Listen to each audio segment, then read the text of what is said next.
The Kryn warships circled Earth like vultures over Carrion. Commander Liara stood on the bridge of the flagship, her scaled hands gripping the command rail.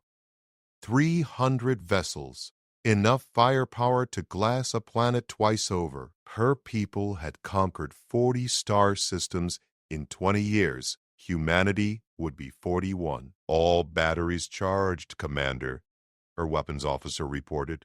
Lawyer raised her hand to give the order. Her mandibles clicked in anticipation. Then the communication channel crackled to life. Kryn Fleet, this is Secretary of Defense Ryan Campbell. We are receiving your ultimatum. Liara's hand paused. Humans never responded this quickly. Most species begged first, negotiated, wasted time. You have 1 hour to withdraw, Campbell continued, or accept our terms for immediate ceasefire. Her officers hissed in confusion. Ceasefire? They were the ones surrounded. You are in no position to offer terms, Liara said. We are offering you survival. Our terms are simple. Your highest-ranking unmated officer will enter a binding union with a human counterpart. The war ends. No shots fired. Both species walk away. Liara's blood went cold. A union with a human? The Council would never accept such humiliation. But she looked at her screens. Earth had no orbital defense platforms, no fleet, just satellites and a handful of stations. It made no sense. You would surrender your world for a marriage? She asked. We're not surrendering anything, Commander.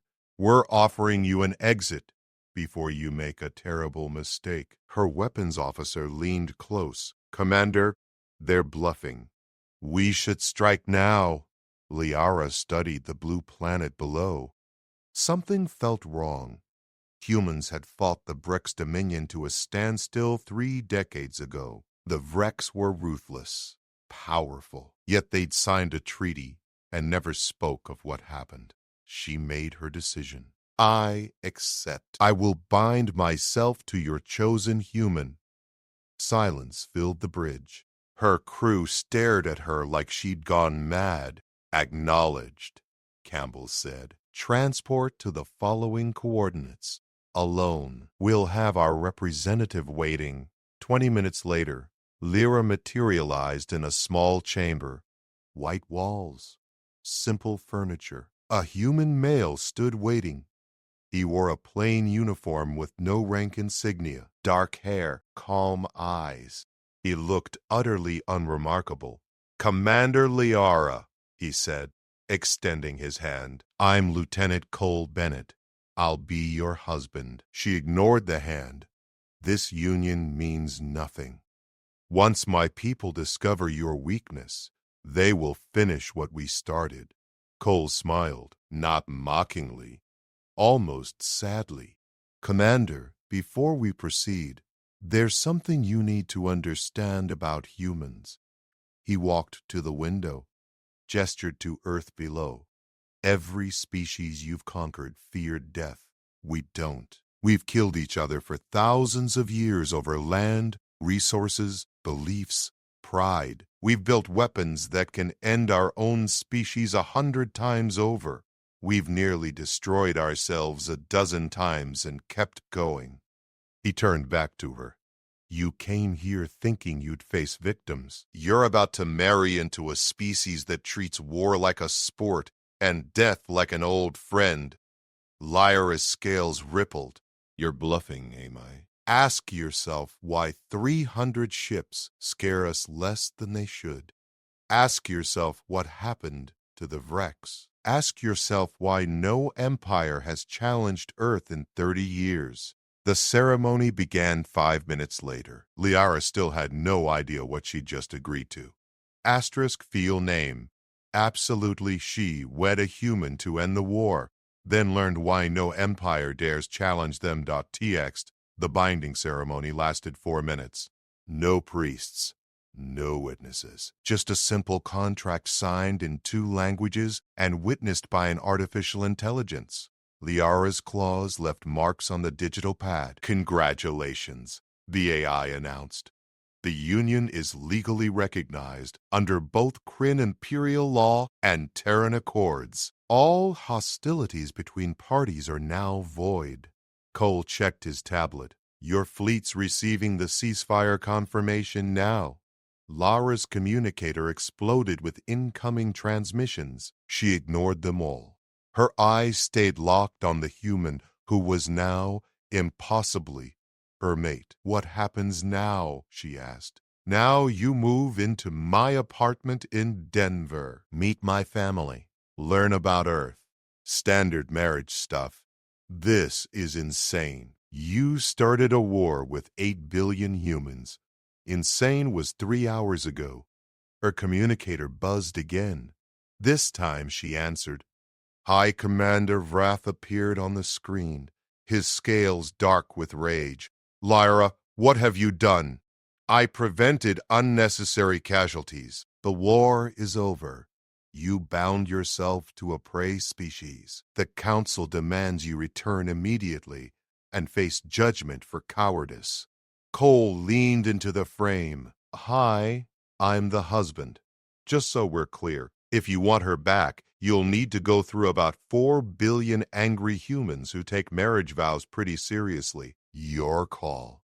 Vrath's jaw dropped. "You dare?" "Also," Cole continued, "your fleet has 30 minutes to clear Earth's orbital space. After that, we start getting unfriendly. You have no weapons platforms, no defenses." Cole smiled. That same sad smile from earlier. "Want to test that theory?" Liara watched her commander's face cycle through confusion, anger, then something she'd never seen before. Fear. 30 minutes, Vroth said quietly, and cut the transmission. The Kryn fleet began their burn away from Earth 12 minutes later. Lara stared at the tracking display in disbelief. "They're retreating." "My people never retreat. They do when they figure out the math," Cole said. He pulled up a holographic display. "Let me show you something." Images filled the air. Weapons. Terrible, beautiful weapons. Things she'd never seen before. Railguns that can punch through a battleship from the moon. Kinetic kill vehicles that hit at .97 light speed. Biological agents that can sterilize a ship's air supply in 90 seconds. Nuclear warheads we stopped using because they weren't efficient enough. He swiped through more files. And that's just the conventional stuff. We've got experimental weapons that violate 17 different parts of our own war crime conventions. We keep them locked up and hope we never need them. But if you'd fired on Denver or Paris or Mumbai," he trailed off. Lyra felt her scales go cold. "You would have exterminated us." "No, we'd have disabled your fleet, boarded every ship, and explained very clearly why attacking Earth was the worst decision your species ever made. Then we'd have sent you home alive, but deeply uncomfortable with what you'd learned about human creativity when we're properly motivated." "The Vrex," she whispered. "What did you do to them?" Cole's expression darkened. "They glassed one of our colony worlds, killed 2 million people.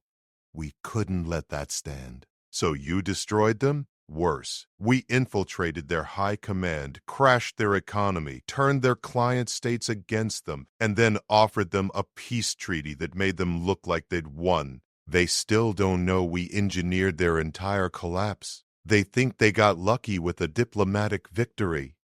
Lara's mind reeled. Why? Why not just obliterate them? Because dead enemies can't warn others. The Vrex tell everyone they beat humanity in negotiations, but their military leadership knows the truth. They know what we're capable of, and they make sure nobody else makes their mistake. He closed the holographic display. "Humans don't fight wars to win battles, Commander. We fight wars to make sure we never have to fight them again. Sometimes that means complete destruction. Sometimes that means strategic humiliation. Sometimes," he gestured between them, "it means getting married. Lyra sat down heavily. Her entire worldview crumbled around her. I thought humans were soft, weak. You have art and music and literature. You cry at stories. You keep animals as companions. We do all that because we know what we're capable of when we don't. Every human grows up learning about our history, the wars, the genocides, the horrors we inflicted on each other. We created culture and law and compassion because we're terrified of what we become without them. He sat beside her. You wanted to conquer us because you saw our civilization and assumed it made us weak. You didn't realize our civilization exists to cage something much more dangerous. What?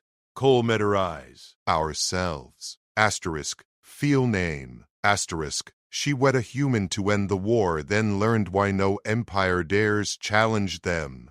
.txt. The apartment in Denver sat on the 40th floor of a converted military complex. Liara stepped through the door and froze. She'd expected a barracks, a cell, something appropriate for a prisoner of war. Instead, she found a home. Books lined the walls, real paper books, not data tablets. A kitchen with actual cooking equipment. Wide windows overlooking mountain ranges that stretched toward the horizon. Photographs covered one wall showing humans in various poses, smiling, embracing, living. These are your kin? She asked. Family, yeah. Parents, siblings, nieces, nephews. They're excited to meet you. Excited? I just threatened to exterminate your species, Cole shrugged. Ancient history. That was this morning. Besides, my sister Karen already called dibs on taking you shopping. Fair warning, she's intense. Lyra's tactical mind struggled to process this. Where was the hatred? The fear? The logical response to an enemy combatant? Her communicator buzzed. Vroth. Again. The council has branded you a traitor, he said without preamble. Your family's honor is forfeit, your military achievements erased. You are dead to us, Lyra. She'd expected this. It still felt like claws raking across her hearts. I understand, High Commander. Do you? You've thrown away everything for creatures who will discard you the moment you're no longer useful. They're using you as a propaganda tool. When they're done, they'll... Cole plucked the communicator from her hand. Hey, Vrath, quick question. How's your supply situation looking? Because our satellites are tracking 17 of your ships with engine malfunctions. Pretty inconvenient, right? Almost like someone knew exactly which components would fail under extended combat burn. Doctor, silence. Yeah, Cole continued. We've been inside your systems for 6 months. Every ship, every communication, every tactical plan. We let you get all the way to Earth because we wanted to see how far you'd go. Turns out, pretty far. But not far enough to ignore a peaceful solution when offered. He handed the communicator back to Liara. Enjoy the trip home. Don't call again unless you're ready to apologize to my wife. He terminated the connection. Liara stared at him. You've been manipulating this entire scenario from the beginning. Strategic planning. We knew the Kryn were expanding in our direction. We knew you'd eventually show up. We prepared accordingly. The marriage offer was genuine. We researched your culture. Binding unions hold massive political weight. An unmated commander accepting one to prevent bloodshed? That's not cowardice in Kryn culture. That's the highest form of tactical wisdom. Your council can brand you a traitor, but your people will tell stories about you for generations. Liara felt dizzy. You even planned for my redemption? We planned for you to have a choice. Stay and build a life here, or eventually return home as someone who prevented a massacre. Either way, you're not our prisoner. You're our partner. A chime sounded at the door. That'll be Karen, Cole said. Remember, she's intense. The door opened. A human female burst through with the force of a tactical assault, shorter than Cole, with the same dark hair and an alarming amount of energy. Oh my God, she's gorgeous. Look at those scales. Are they always that color or do they change? Can I touch them? Wait, is that rude? I brought wine. Do Kryn drink alcohol? I should have researched. Cole, why didn't you send me research? Karen breathed. Hi, I'm Karen, Cole's sister, and we're going to be best friends. I already cleared my schedule for the next 3 days. We're doing a full cultural exchange. Food, music, fashion, everything. Lyra looked at Cole helplessly. I warned you, he said. 4 hours later, Liara sat in a restaurant surrounded by Cole's extended family. 12 humans, all talking simultaneously, passing food, laughing, asking questions about Kryn culture with genuine curiosity. His mother, Patricia, kept refilling Liara's water glass. His father, Vincent, explained Earth's geological history unprompted. Karen had already planned a month's worth of activities. 2 nephews demonstrated their video game and asked if Kryn had similar entertainment. Nobody mentioned the war. Nobody looked at her with suspicion. They treated her like she belonged. I don't understand, Lyra finally said during a rare, quiet moment. Your species nearly died today. How can you be so accepting? Vincent set down his fork. You know how many wars humans have fought? Thousands. And you know what we learned from all of them? Hatred is exhausting. Holding grudges across generations destroys more than it protects.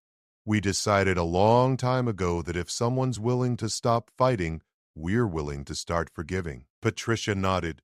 Besides, you made a choice today. You could have fired. You didn't. That tells us who you really are. I only accepted the binding because I thought humans were bluffing about their defenses. Cole's father smiled. And we only built those defenses because we're terrible at bluffing. See? We're perfect for each other. The table laughed. Liara felt something unfamiliar in her chest, not the cold calculation of military strategy, not the rigid honor of Kryn discipline. Warmth. Later that night, alone in the apartment, she stood at the window watching the city lights below. Cole approached quietly. You okay? I commanded fleets, conquered systems, built a reputation across 7 sectors, and in one day, a human lieutenant dismantled everything I thought I knew about warfare. Not everything. You're still a brilliant tactician. You made the right call today. Did I? Or did you force my hand? We gave you information and options. You made the choice. That's not force. That's respect. Liara turned to face him. What happens now, truly? Now you decide what kind of life you want. Join Earth's military as an advisor. Study xenobiology. Open a restaurant. Whatever you want. The binding is real, but that doesn't mean you're trapped. It means you're protected, free to figure out who you are beyond Kryn Commander. And if I eventually want to return to my people, then we'll help you do it in a way that keeps you safe. She studied his face, searching for deception, finding only honest intention. Humans are the strangest species in the galaxy. Cole grinned. Yeah, but we grow on you. Asterisk field name. She wed a human to end the war, then learned why no empire dares challenge them. TXT. 3 weeks later, Lyra stood in the Pentagon briefing room facing 30 human military officers. The Kryn battle formation relies on overwhelming firepower concentration, she explained, manipulating the holographic display. We sacrifice maneuverability for raw, destructive output. Against species who panic under sustained bombardment, it's devastatingly effective. A general leaned forward. And against humans? Against humans, it would have been suicide. Your fighters are too fast. Your tactics too unconventional. We would have destroyed your orbital infrastructure, yes, But your counterstrike would have crippled our fleet before we could retreat. She pulled up tactical simulations she'd been running. The humans watched in silence as the scenarios played out. Every single one ended with catastrophic Kryn losses. You weren't bluffing, she said quietly. Even without visible defenses, you would have annihilated us. The general nodded. Commander, we'd like to offer you a position. Senior Xenotactical Advisor.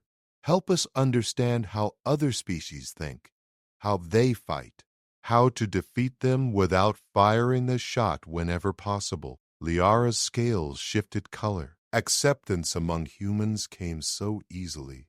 Too easily. Why do you trust me? Because you chose peace when war was easier.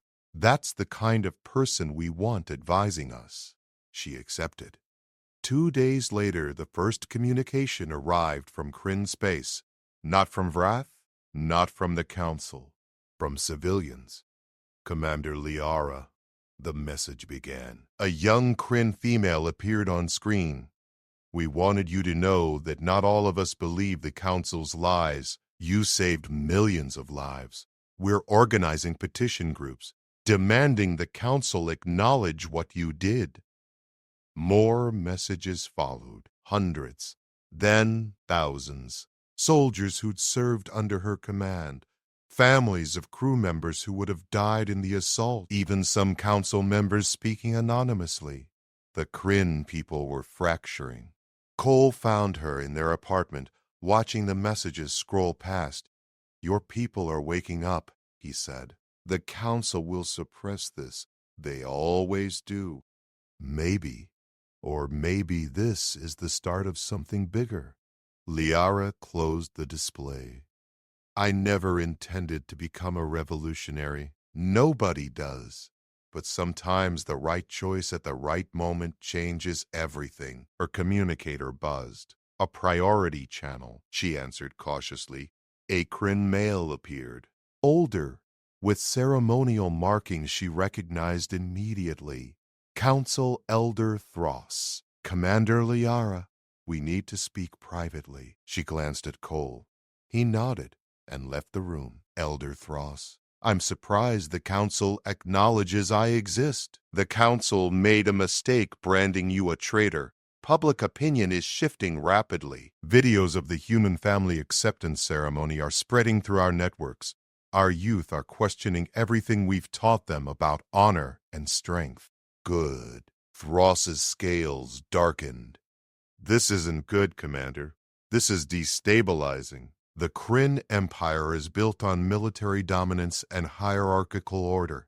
If our people start believing that peace negotiations and cultural integration are viable alternatives to conquest, then maybe the empire needs to change. Change breaks empires. We're contacting you with an offer. Return home. Publicly renounce the humans. We'll restore your honor, your rank, everything. The unrest will fade. Lyra laughed, actually laughed. You're afraid. Not of humans. Of your own people choosing a different path. We're offering you everything you lost. I lost nothing. I gained perspective. She terminated the call. Cole returned moments later. That looked intense. The Council wants me to come home and lie about humanity. They're terrified their people might actually prefer peace to endless expansion. What did you tell them? I told them the Empire needs to change. Cole whistled. You really are starting a revolution. Unintentionally. Those are the best kind. Karen's voice echoed from the hallway. Lyra! We're going to be late for the concert. Move it. Liara looked at Cole. Your sister is more terrifying than any Kryn shock trooper. Yeah, she gets that a lot. You coming? They'd been attending human cultural events weekly. Music performances, art exhibits, sporting events. Karen insisted Lyra needed a proper Earth education. Tonight was a symphony orchestra. Liara settled into her seat as the musicians prepared. She'd heard human music before, simple, primitive compared to Kryn harmonic algorithms. Then they began playing. The sound washed over her like a gravitational wave, complex, layered. Emotions she didn't have words for poured through the instruments. The humans around her sat transfixed. Some had tears in their eyes. For creatures who could design weapons capable of planetary extinction, they could also create this. Beauty and horror in equal measure. That was humanity. After the performance, walking through downtown Denver, Liara noticed other species on the streets. Vrex diplomats, Talaxian traders, even a Corthan science delegation. "How many alien species live on Earth?" she asked. "About 40,000 individuals from 200 species," Cole said. "We've got embassies, cultural centers, mixed neighborhoods. Some come for trade, some for education, some just to experience human weirdness firsthand." A Vrex female approached cautiously. "Excuse me, you're Commander Liara, yes? The one who accepted the binding union?" "I am. I wanted to say thank you. My clutchmate serves in the Vrex military. He told me what really happened between our species and humanity 30 years ago. What you did, choosing peace, it gives me hope that others might do the same." She hurried away before Liara could respond. "Does everyone know what happened with the Vrex?" Liara asked. "Everyone in their military leadership. They keep it quiet, but information leaks. Always does." They reached a small park. Lyra sat on a bench overlooking the city. "I spent my entire life believing strength meant conquest, that honor required victory through force. The Kryn way seemed like the only way.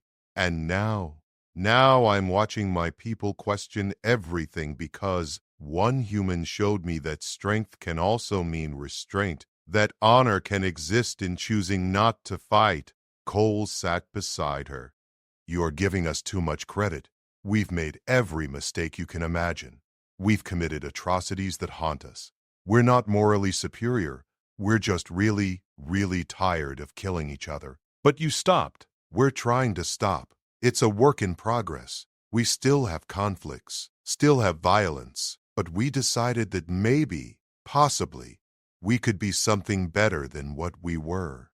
Liara watched the stars appear above the city lights. "The council thinks I'm destabilizing the empire. They might be right. Good empires adapt, bad ones collapse. Either way, change happens.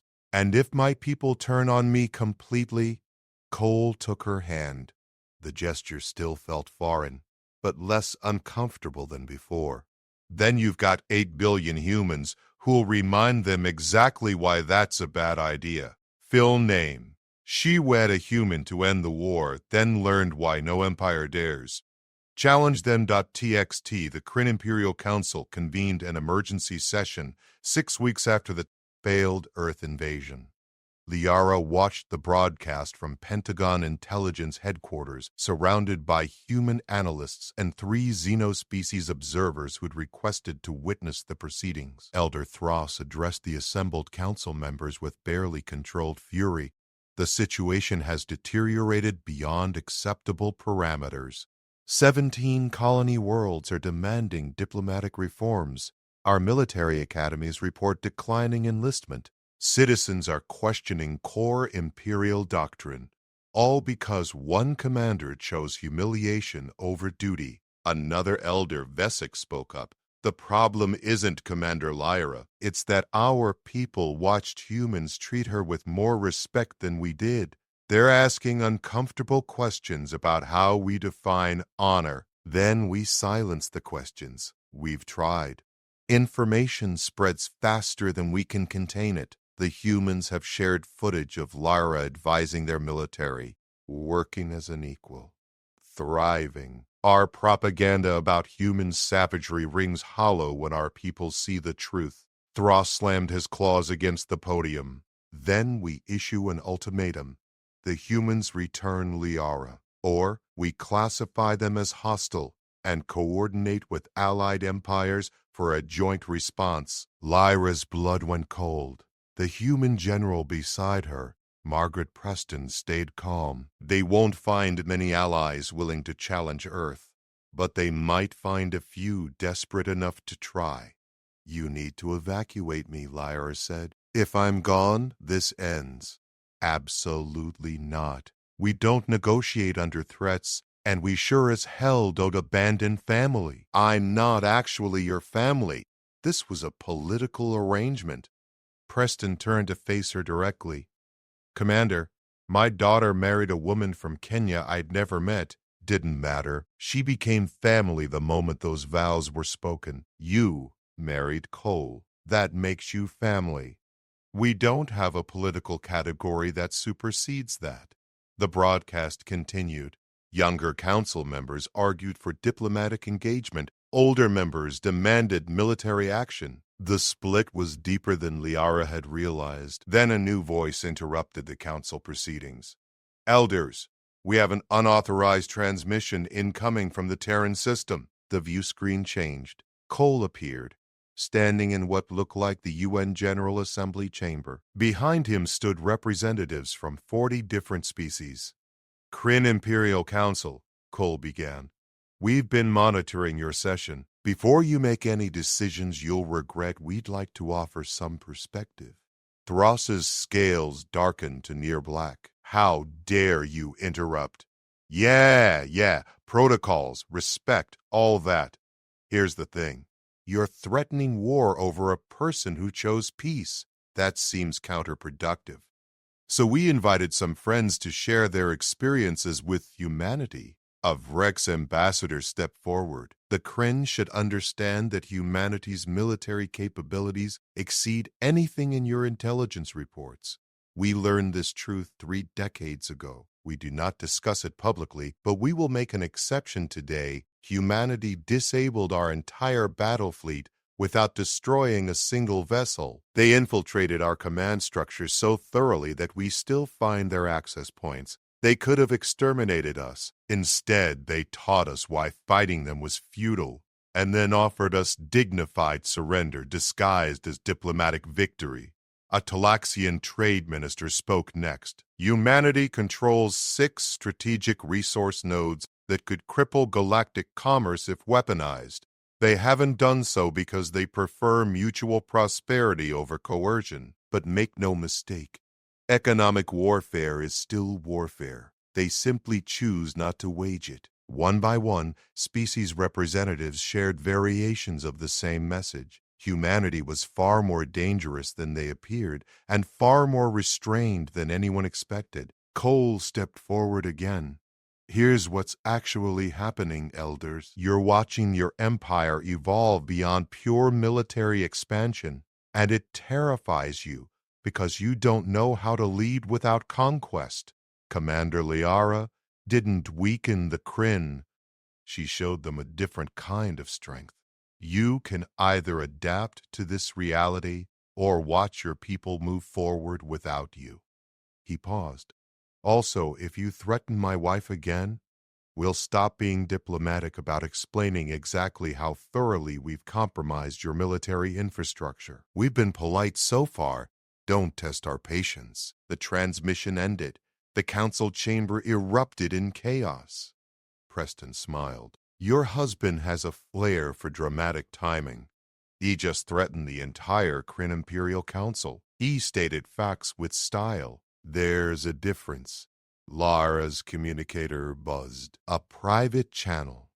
She stepped away to answer. A young Kryn officer appeared, Lieutenant Sevik, someone who'd served under her command 2 years ago. Commander, I'm transmitting from the warship Talons of Victory.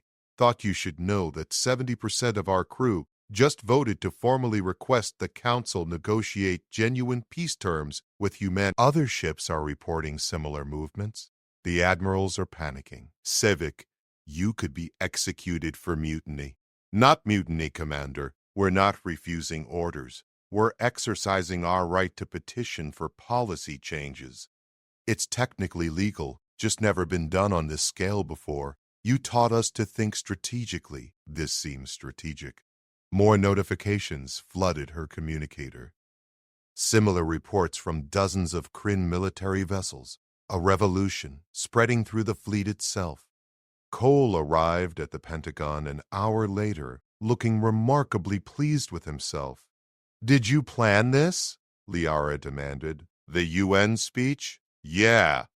The fleet-wide uprising? That's all your people, babe." Turns out when you show soldiers there's an alternative to endless war, some of them get interested. You called me babe in a military facility. I'm aware.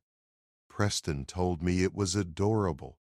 The general nodded without looking up from her tactical display. Liara wanted to be angry, wanted to maintain professional distance. Instead, she found herself fighting a smile. The council won't accept this peacefully.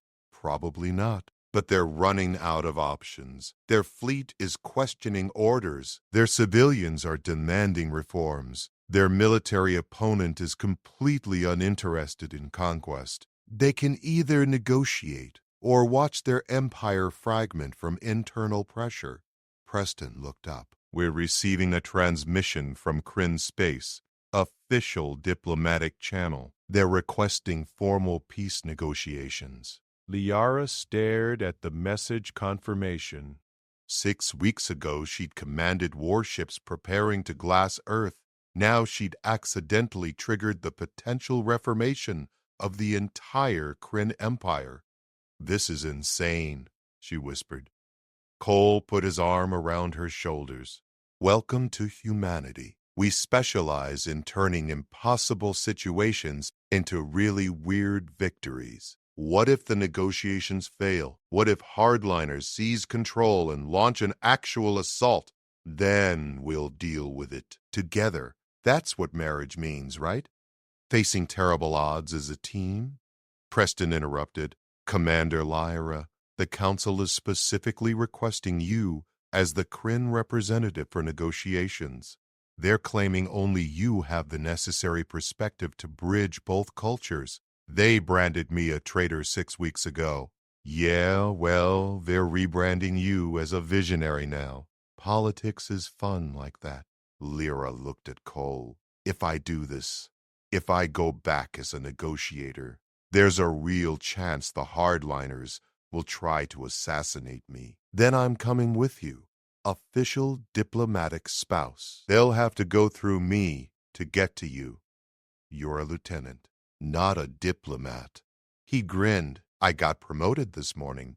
Captain Cole Bennett, Xeno Diplomatic Corps. Turns out threatening Imperial councils on live broadcast looks good on a resume. Asterisk, field name, ask. She wed a human to end the war, then learned why no empire dares challenge them. .txt, the Kryn Imperial flagship Eternal Dominion hung in neutral space between Earth and the Empire's border." Liara materialized in the diplomatic chamber with Cole beside her. 50 Kryn Council members lined both sides of the room. Their scales displayed every shade from pale silver to deep crimson.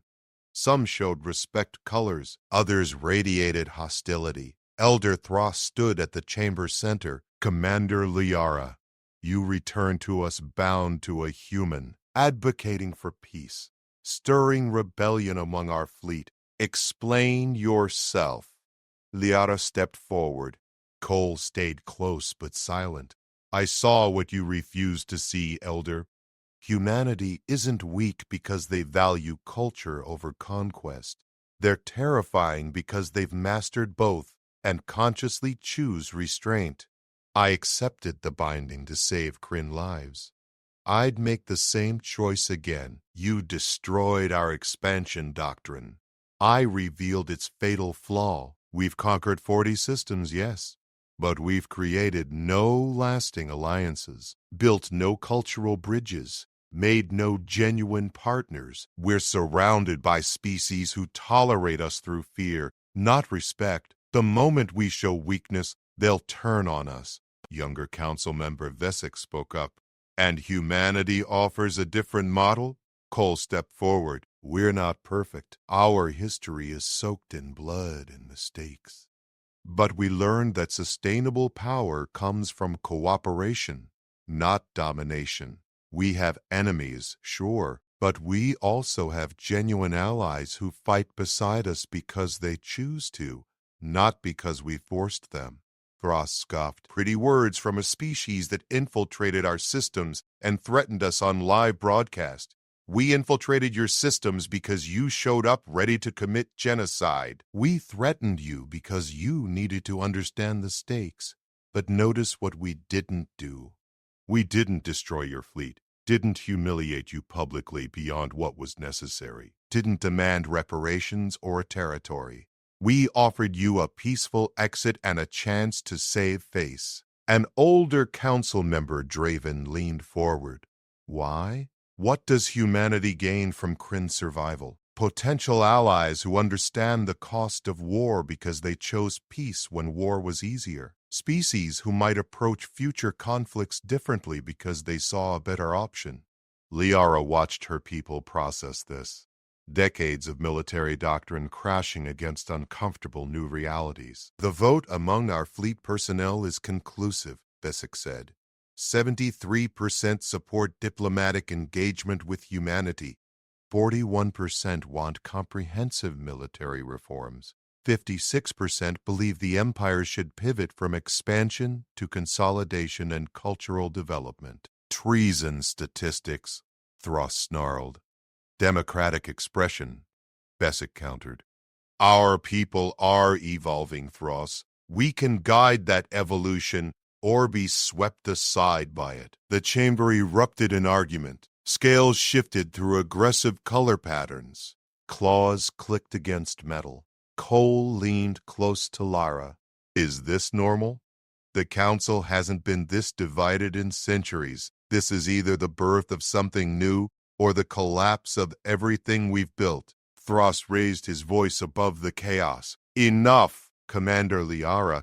Humanity has clearly influenced you beyond recovery, but you raise valid tactical points. The fleet uprising proves our current approach is unsustainable. Therefore, the Council proposes the following terms. He activated a holographic document, formal peace treaty between the Kryn Empire and Terran Alliance, non-aggression pact for 50 standard years, establishment of cultural exchange programs, gradual military downsizing with resources redirected to infrastructure and education, and Commander Lyra serves as permanent liaison between our governments. Lyra read through the terms carefully. Comprehensive, fair, almost too good to be true. What's the catch? She asked. You remain bound to the human. You live on Earth. You accept permanent exile from Kryn military service. In exchange, your family's honor is fully restored and you're granted the title of Imperial Ambassador. Cole squeezed her hand. It's your choice. Nobody's forcing you. Liara looked at the council, at the species she'd served her entire life, then at Cole, at the human who'd shown her a different definition of strength. I accept on one condition. The treaty includes provisions for Kryn citizens to freely travel to Earth and other human worlds. No restrictions. No military oversight. True cultural exchange. Thros's scales rippled. You're asking us to open our society completely. I'm asking you to trust your people the way humanity trusted me.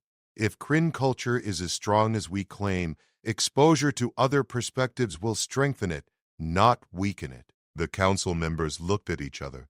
Silent communication through color shifts and subtle movements. Finally, Besic spoke. The council accepts. Let the accord reflect Commander Lyra's amendment. The treaty was signed 3 hours later. Liara and Cole materialized back on Earth. As the sun set over the Pacific Ocean, they stood on a California beach, watching waves crash against the shore. You just fundamentally altered the political structure of a galactic empire, Cole said. We just fundamentally altered it. Your species forced the confrontation. Fair point. So, Imperial Ambassador, What's next? Liara thought about it, about the Kryn youth who'd soon visit Earth, about human diplomats learning to navigate imperial politics, about two cultures finding common ground. Now we do the hard work. Treaties are easy compared to changing hearts and minds. Lucky for us, we've got time. 50 years minimum. She looked at him, this unremarkable human lieutenant turned captain who dismantled her worldview and rebuilt it into something stronger. Why did you really volunteer for the binding, she asked. You could have refused. Cole smiled, because someone had to show the Kryn that humans keep their word, that we value honor as much as strategy, and honestly, because I thought maybe one person choosing connection over conflict could matter, it did. Yeah, turns out it really did. They stood in silence watching the ocean. Somewhere above, Kryn ships were departing Earth's system peacefully. Former enemies becoming uncertain partners, two species learning to coexist. It wouldn't be easy. Cultural integration never was, but it was possible. And in a galaxy built on conquest and domination, possible was revolutionary. Liara leaned against Cole's shoulder. The gesture felt natural now. Thank you, she said quietly. For what? For showing me that the strongest warriors are the ones who know when not to fight. Cole laughed. Yeah, well, don't thank me yet. Karen's planning a 6-week tour of Earth's cultural sites. That's going to be its own kind of warfare. Liara's communicator buzzed. A message from her sister, who she hadn't heard from in weeks. I watched everything. I'm proud of you. Maybe I'll visit Earth someday. See what all the fuss is about. She smiled and typed back a response. You're welcome any time. Humans are strange, but they grow on you. The sun dipped below the horizon, painting the sky in colors that had no tactical value whatsoever, just beauty for the sake of beauty. Very human. Very wonderful. Field name. Absolute. She wed a human to end the war, then learned why no empire dares. Challenge them.tx.